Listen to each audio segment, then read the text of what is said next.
Ilaiyaraaja sir புன்னகை மன்னன் படத்துல ஒரு பாட்டு போட்டிருப்பாரு, ரேவதி டான்ஸ் ஆடி இருப்பாங்க. கவிதை கேளுங்கள் கருவில் பிறந்தது ராகம், நடனம் பாருங்கள் இதுவும் ஒரு வகை ராகம். அதுல இடையில வரும் தப்பாட்டம், ஜகன ஜகன ஜம் ஜம் தக ஜகன ஜகன ஜம், ஜகன ஜகன ஜம் ஜம் தக ஜகன ஜகன ஜம், ஜகன ஜகன ஜம் ஜம் தக ஜகன ஜகன ஜம், ஜகன ஜகன ஜம் ஜம் தக ஜகன ஜகன ஜம். ஆனா அதுல ரேவதி பரதநாட்டியம் ஆடுவாங்க. ஆனா இது உண்மையிலே இது எங்கிருந்து பிறந்தது என்றால், அதாவது பறை இசையிலிருந்து கிளம்பியதுதான் இந்த அருமையான தாளம் ஜதி எல்லாமே.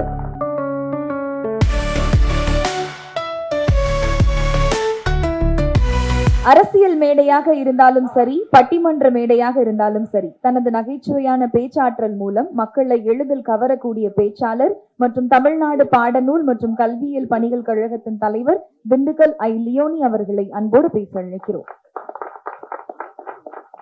மாண்புமிகு பறை, இந்த தலைப்பே ரொம்ப அருமையான தலைப்பு. எம்ஜிஆர் அவர்கள் நிறைய படத்துல அவருடைய பட தலைப்புகள்லாம் பார்த்தீங்கன்னா சாதாரண தொழிலாளர்களை பற்றி தான் இருக்கும். ரிக்ஷாக்காரன், படகோட்டி, தொழிலாளி, விவசாயி அப்படின்னு தான் இருக்கும். தலைவன் ஒரு படம் எம்ஜிஆர் படம் வந்துச்சு, அது சரியா ஓடல. காரணம், அவர் எளிமையான மக்களுக்கான படங்களை நடிச்சு கொடுத்தவர் புரட்சி மக்கள் திலகம் எம்ஜிஆர் அவர்கள். அவருடைய பட தலைப்பு இந்த பட தலைப்பு ஏறக்குறைய ஒண்ணு. மாண்புமிகு என்பது அரசியல் வார்த்தை, பறை என்பது ஒரு இசைக்கருவி. எம்ஜிஆருடைய படத்துல நாடோடி மன்னன், நாடோடிங்கிறவன் ஊர் முழுது சுத்திக்கிட்டு இருக்கிறவன், மன்னன் என்கிறது உயர்ந்த ஸ்தானத்துல இருக்கவங்க. இந்த மாண்புமிகு பறை, இந்த ரெண்டையும் சேர்த்து பறை இசைக்கு ஒரு மிகப்பெரிய அந்தஸ்தை கொடுத்த படத்தினுடைய தயாரிப்பாளர் சுபா, அப்புறம் அவங்க சுரேஷ்ராம், அவங்க ரெண்டு பேருக்கும் பிரான்ஸ்ல இருந்து இந்த படத்தை ரொம்ப அருமையா தயாரிச்சு கொடுத்ததுக்காக நன்றி சொல்லி, இந்த இயக்குனர் பாருங்க, அவர் அப்படியே பரபரப்பா தான் இருக்காரு. என்னை கூப்பிடுறப்ப கூட, வணக்கம் சார், 18ஆம் தேதி வந்துருங்க சார் அப்படின்ட்டு அழைப்புதல் கொடுக்கறதுக்கே இவ்வளவு பரபரப்பா இருக்காரு. படம் டைரக்ட் பண்றப்ப எப்படி இருந்திருப்பாருன்னு யோசிக்கிறேன் நான். அப்படிப்பட்ட ஒரு சுறுசுறுப்பான ஒரு தம்பி விஜய் சுகுமாரன், அவருடைய இயக்கத்துல இந்த படம் வந்திருக்கிறது ரொம்ப சந்தோஷம். நம்ம மேடையில உட்கார்ந்துருக்க ஒவ்வொருத்தரை பத்தியும் தனித்தனியா பேசணும்னு ஆசை. அவர் ஜானி மாஸ்டர் இங்க வந்தோடனே சலோமியா பாட்டுக்கு ஆடி அவர் தொடங்கி வச்ச வைப்பு தான் இன்னும் அப்படியே மேடையில வைப்ரேஷன் அப்படியே இருக்கு. அதற்கு முன்னாடி நம்ம வேலு ஆசான் பாத்தீங்கன்னா, எனக்கு தெரிஞ்ச ஒரு கலைஞர் கூட்டத்தில் இருக்க அவ்வளவு பேரையும் தன் பக்கம் கவர்ந்து தனக்காக கைதட்ட வச்ச ஒரு அற்புதமான ஒரு வாத்தியார். அவரு ஒரு 5 நிமிஷத்துல எவ்வளவு பெரிய மேட்டரை பண்ணிட்டாருன்ட்டு ரொம்ப சந்தோஷப்பட்டேன். அதே மாதிரி நம்ம கணேஷ் பாபு சாரு, அவர் என்னுடைய ரசிகருங்கும் போது ரொம்ப சந்தோஷம். நம்ம அன்பு தம்பி ஸ்ரீகாந்த் தேவாவுக்கு தேசிய விருது வாங்கி கொடுத்திருக்காரு. ஸ்ரீகாந்த் தேவாவோட பாட்டெல்லாம் கேட்டாலே இந்த ஒரு மாதிரி இந்த கோமா ஸ்டேஜ்ல இருக்கவங்க கூட அந்த இதெல்லாம் பிச்சு போட்டு இந்த வர்றேன் அப்படிங்கிற மாதிரி இருக்கும். அந்த பம்பர கண்ணாலைங்கிற பாட்டு சந்திரபாபு ஐயா பாடினது, அதை இவர் பாணிக்கு மாற்றி எப்படி ஒரு வைப்போட கொடுத்தாரு. பம்பர கண்ணாலே காதல் சங்கதி சொன்னாலே அப்படின்னு பரபரப்பா ஆச்சு. அவர் எப்பயுமே ஒரு மெஷின் மாதிரி இயங்கிக்கிட்டு இருக்கிற ஒரு அருமையான இசையமைப்பாளர். அவர் இருக்கிற இடம் பூரா அப்படியே வைப்ரேஷனோட இருக்கும். அப்படிப்பட்ட ஒரு நல்ல இசையமைப்பாளர். அதே மாதிரி நம்ம முரளி சார், அவருடைய குரலுக்கு நாங்கெல்லாம் மிகப்பெரிய ரசிகர். இப்படி மேடையில எல்லாரும் இந்த மாதிரி ஹீரோயின் பாத்தீங்கன்னா, நம்ம பல படங்கள்ல ஹீரோயின்லாம் பேசி கேட்டிருக்கோம். சீவாமந்த் அப்படியே ஃபுல் ஹேரோட தான் வருவாங்க. அந்த ஹேர் முன்னாடி வந்துகிட்டே இருக்கும், அதை பின்னால் அப்பப்ப தள்ளி விட்டுக்கிட்டே இருப்பாங்க. நான் இந்த படத்துல நடிச்சது எதுக்குன்னா, அந்த ஹேர் இங்க வந்துடும், அப்புறம் அப்படியே பின்னால தள்ளி விட்டு நான் அதை பேசாம இழுத்து ரப்பர் பேண்ட் போட்டு பேசாம இருந்திருக்கலாம். ஒவ்வொரு வாக்கியத்துக்கும் அதை ஏன் இப்படி பின்னாடி தான், அது ஒரு ஃபேஷன் ஆகிப்போச்சு. ஆனா நம்ம காயத்ரி ரமா எவ்வளவு அழகா ஒரு தமிழ் பொண்ணு மாதிரி ஜட பின்னி கிளிப் வச்சு அந்த வேலையே இல்லாம அவங்க பேசின தமிழும் ரொம்ப அழகா இருந்துச்சு. கிளைமேக்ஸ்ல ரொம்ப அருமையா நடிச்சிருக்காங்கன்னு சொன்னாங்க. என் பையன் நடிச்ச படத்துக்கு நானே பேசுறது எப்படின்னா, என் மகன் என் கிளாஸ்ல இருக்கான், அவன் பேப்பரை நான் திருத்துறப்ப எப்படி இருந்திருக்கேன் யோசனை பண்ணி பாருங்க. அவன் என்ன எழுதினாலும் மார்க் போட்டு தான் ஆகணும். காரணம் இதே மாதிரிதான் ஒரு அப்பா தன்னுடைய மகன் பேப்பரை திருத்திக்கிட்டு இருக்காரு.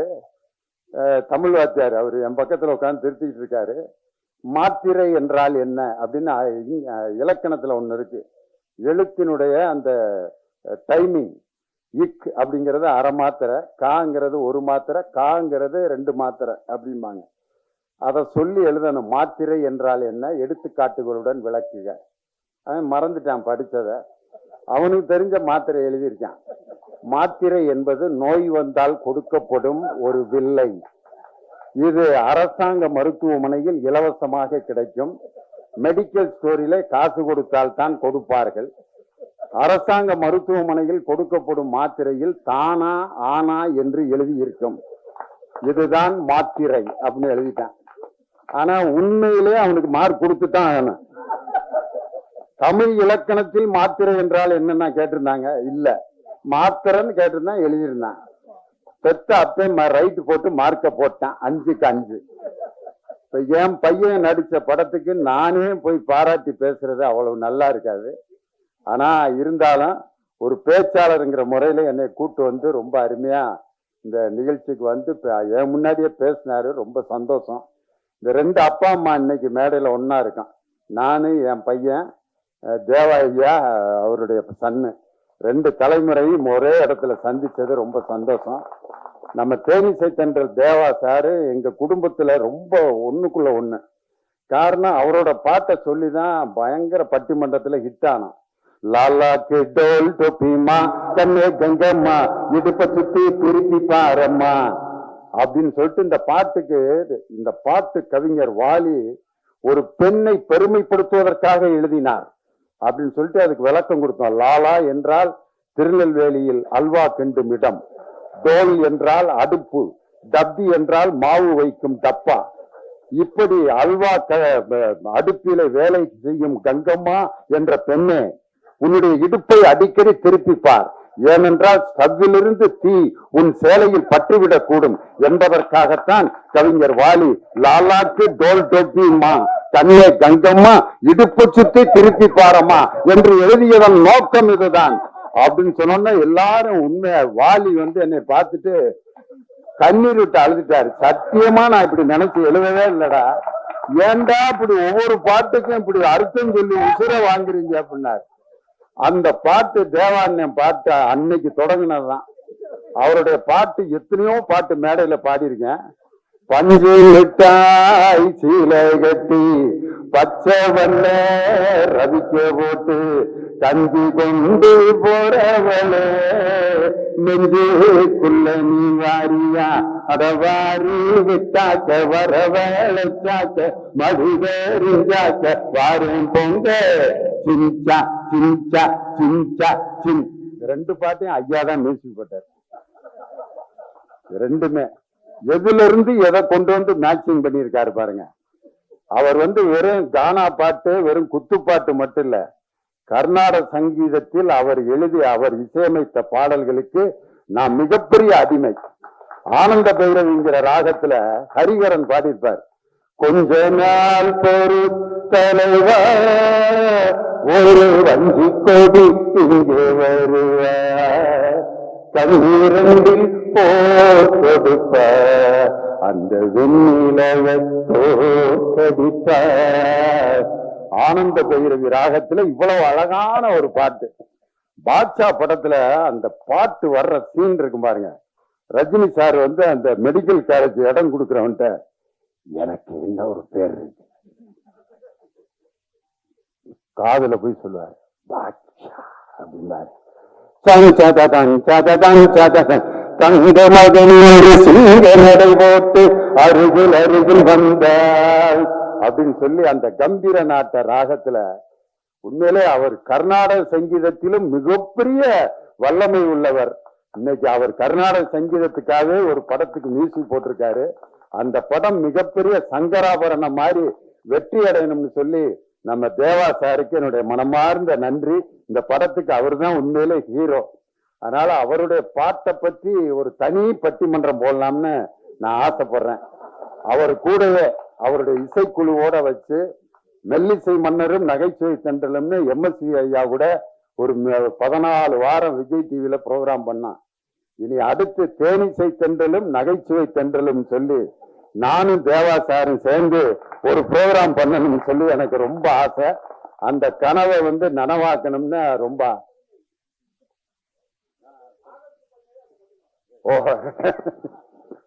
அது மாதிரி அவர் இன்னைக்கு மேடையில இருந்தது ஒரு பெரிய சந்தோஷம். நம்ம இயக்குனர் திரைக்கதை மன்னன் ஐயா கே பாக்கியராஜ் அவருடைய படத்துல ஒரு மறக்க முடியாத வாசகங்கள்னு நிறைய இருக்கு. அதுல அவர் படத்துல இருக்கக்கூடிய அந்த மறக்க முடியாத காட்சிகள்னு நிறைய இருக்கு. இயக்குனர் கே பாக்கியராஜன் அந்த போடுற இடம் பார்த்தீங்களா, அது ரொம்ப ரசிக்கிற மாதிரி ஒரு இடம் இருக்கும். இது நம்ம ஆளு படத்துல அவர் சொந்த குரல்ல பாடி இருப்பாங்க. ஐயா பச்சை மேல சாமி ஒண்ணு உச்சி மேல ஏறுதுன்னு எடுடா தம்பி மேலாம் கொஞ்சம் எதமா போது தாளாம். கோயிலுக்கு சாமி கும்பிட போவாங்க. அப்ப இவருக்கு சாமி வரவே வராது. சாமி வருது சாமி வருது சாமி வருன்னு ஆடுறா அப்படிம்பாங்க. ஆடவே மாட்டோம். வரல வராம வரலடா சாமி அப்படின்னு பின்னால ஒரு ஊசிய வச்சு பேக்ல ஒரு குத்து விடுவாங்க. சாமி வந்துருச்சு சாமி வந்துருச்சு சாமி வந்துருச்சு. அந்த ஊசி குத்தி அவரு ஆடணுன்னா சாமி வந்துருச்சுன்னு எல்லாரும் கும்பிட ஆரம்பிப்பாங்க. இயக்கம் கே பாக்கியராஜ் அப்படின்னு போடுவாரு. ஒவ்வொரு படத்துலயும் அந்த இடம் ரொம்ப பவர்ஃபுல்லா இருக்கும். இன்னொரு படத்துல ஒருத்தன் வண்டியில நிறைய பாரம் ஏற்றி இழுத்துட்டு வருவான். அவன் ரொம்ப கஷ்டப்பட்டு இழுத்துட்டு வர்றதை பார்த்துட்டு இவரும் சேர்ந்து இழுக்கிறேன்ட்டு அப்படி இழுப்பாரு. அந்த வண்டி லோடு இந்த பக்கம் இறங்கிறேன், இவரு மட்டும் மேல அப்படியே தொங்கிட்டே இருப்பாரு. அப்போ போடுவாரு இயக்கம் கே பாக்கியராஜ். ஒரு தன்னுடைய பேரை அந்த போடுறதுல கூட ஒரு அற்புதமான ரசனையை கொடுத்த ஒரு மாபெரும் திரைக்கதை மன்னன் எங்க ஐயா கே பாக்கியராஜ் இந்த படத்துக்கு வாழ்த்து சொன்னது பெரிய சந்தோஷம். அதே மாதிரி பெரிய பெரிய தலைவர்களை எல்லாம் பேட்டி எடுக்க ஒரு பத்திரிகை நிருபர் போனாரு. அந்த தலைவர்கள் எல்லாம் தூங்கி விட்டார்கள். ஆனா 12 மணிக்கு ஒரு தலைவர்கிட்ட போறாரு. ஆனா அவர்கிட்ட 10 மணிக்கே வர்றேன்னு சொல்லியிருந்தாரு. ஆனா 12 மணிக்கு அந்த நிருபர் போறாரு. அந்த தலைவர் உட்கார்ந்து எழுதிக்கிட்டு இருக்காரு. அப்ப நான் 10 மணிக்கு வர்றேன்னு சொன்னேன், 12 மணிக்கு வர்றேன், இன்னமும் முழிச்சிருக்கீங்களே அப்படின்னு சொன்னோன்னு அந்த தலைவன் சொன்னான், என் மக்கள் இன்னும் உறக்கத்தில் இருக்கிறார்கள், அவர்கள் விழிக்கவில்லை, அவர்கள் விழிக்கும் வரை நானும் விழித்துக் கொண்டேதான் இருப்பேன் என்று சொன்ன ஒரு தலைவர் யார் என்றால் இந்திய அரசியலமைப்பு சட்டத்தை உருவாக்கிய சட்ட மாமேதை B.R. அம்பேத்கர் அவர்கள் தான். இன்னைக்கு சாதாரண சமூக நீதிக்காக உழைத்து கொண்டிருக்கக்கூடிய ஒரு மாபெரும் நான் மிகவும் நேசிக்கக்கூடிய என் அருமை சகோதரர் எழுச்சி தமிழர் தொல் திருமாவர்கள் இந்த நிகழ்ச்சிக்கு வருகை இந்த இசை வெளியீட்டுக்கு வருகை இருந்தது ரொம்ப எங்களுக்கு எல்லாம் மிகப்பெரிய பெருமை. இந்த நிகழ்ச்சிக்கு வருகை இந்த அன்பு சகோதரர் வன்னி அரசு உள்ளிட்ட எல்லாருக்கும் என்னுடைய வணக்கத்தை சொல்லி ஒரே ஒரு கம்பாரிசன் மட்டும். அதாவது 2 விதமான கருவிகள் இருக்கான். நின்று வாசித்தோம்னா அதுக்கு பேர் நையாண்டி மேளம்பான், உட்காந்து அடிச்சோம்னா அதுக்கு பேர் தவில். அவர் பெரிய வித்வான். இவர் குச்சியை வச்சுட்டு டண்டக்கன் டண்டக்கன் டண்டக்கன் டண்டக்கன் அடிப்பாரு. அவர் நையாண்டி மேளம் அவருக்கு பேரு. அதே மேடையில உட்காந்து தாக்கிட்டன்னு அடிச்சா ஆஹா பெரிய வித்வான்றா தமிழ் வித்வான் அப்படிம்பாங்க. அதே மாதிரி நாயனம் கீழே நின்று கரகாட்டத்துக்கு ஓதுவாரு, அதுக்கு பேரு நாயனம்பாங்க. அதையே மேடையில உட்காந்து அப்படின்னா நாதசுர வித்வான் அவருக்கு பேரு.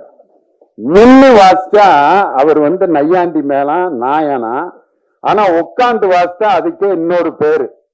அதே மாதிரிதான் இந்த தப்பாட்டத்தை உட்காந்து நீங்க வாசிக்க முடியுமா? யாராவது ஐயாட்ட கேட்கிறேன், உட்காந்து அடிக்க முடியுமா? இங்க முடியவே முடியாது. அதுக்கு ஒரு எனர்ஜி இல்லாம தப்பாட்டத்தை யாராலும் வாசிக்கவே முடியாது. ஐயா இப்படி வாசிக்கிட்டே இருந்தாரு, திடீர்னு இப்படி ஒரு மூவ்மெண்ட் கொடுத்தாரு பாருங்க, கூட்டமே அப்படியே லேசா அப்படியே அவரு கூட அப்படியே ஆடிச்சு. அதே மாதிரி நம்ம ஆலி இசைக்குழு அடாடாடா பெர்ஃபார்மன்ஸ் உண்மையிலே அந்த தப்பாட்டத்துக்குன்னு ஒரு யூனிஃபார்ம் இருக்கான். ஆனா எல்லாம் ஜீன்ஸ் பேண்ட் டி ஷர்ட் போட்டு நார்த் ஸ்டார் ஷூ போட்டு அவங்க வாசித்த அந்த அழகு கலை ரொம்ப அந்த எழிலுக்கு என்னுடைய மனமார்ந்த வாழ்த்துக்களும் பாராட்டுக்கலாம்.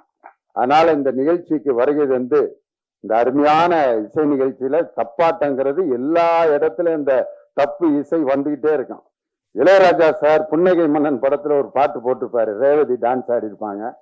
கவிதை கேளுங்கள் கருவில் பிறந்தது ராகம், நடனம் பாருங்கள் இதுவும் ஒரு வகை ராகம். அதுல இடையில வரும் தப்பாட்டம். ஜகன ஜகன ஜம் ஜம் தக ஜகன ஜகன ஜம், ஜகன ஜகன ஜம் ஜம் தக ஜகன ஜகன ஜம், ஜகன ஜகன ஜம் ஜம் தக ஜகன ஜகன ஜம், ஜகன ஜகன ஜம் ஜம் தக ஜகன ஜகன ஜம். ஆனா அதுல ரேவதி பரதநாட்டியம் ஆடுவாங்க. ஆனா இது உண்மையிலே இது எங்கிருந்து பிறந்தது என்றால் ஒரு தப்பு, அதாவது பறை இசையிலிருந்து கிளம்பியதுதான் இந்த அருமையான தாளம் ஜதி எல்லாமே. அதே மாதிரி இன்னொரு படத்துல ராமராஜன் ஐயா பாடுறப்போ ஒரு காதல் பாட்டுல ஜிஞ்சனக்கு ஜனக்கு நான் சொல்லி தரேன் கணக்கு, மனைவி கிட்ட கணக்கு சொல்றதுக்கு கூட ஜிஞ்சனக்கு ஜனக்கு தான். அது கூட பாருங்க, அதுக்கு பேர் காதல் பறை, ஜிஞ்சனக்கு ஜனக்கு நான் சொல்லி தர்றேன் கணக்கு அப்படின்னு. அதனால எல்லா பாடல்களிலும் இந்த பறை இசை என்பது மனிதன், தமிழன் என்ற மனிதன் தோன்றிய அந்த காலகட்டத்திலே தோன்றிய முதல் இசை எது என்றால் அது பறை இசைதான் என்பதற்கு இதுதான் எடுத்துக்காட்டு. அதனாலதான் திருக்குறள்ல குழல் இனிது யாழ் இனிது அப்படின்ற குழல் யாழ் ரெண்டுலையும் பாருங்க சிறப்பு ரகரம் இருக்கும். முழவு அப்படிங்கிற வார்த்தையிலையும் சிறப்பு ரகரம் இருக்கும்.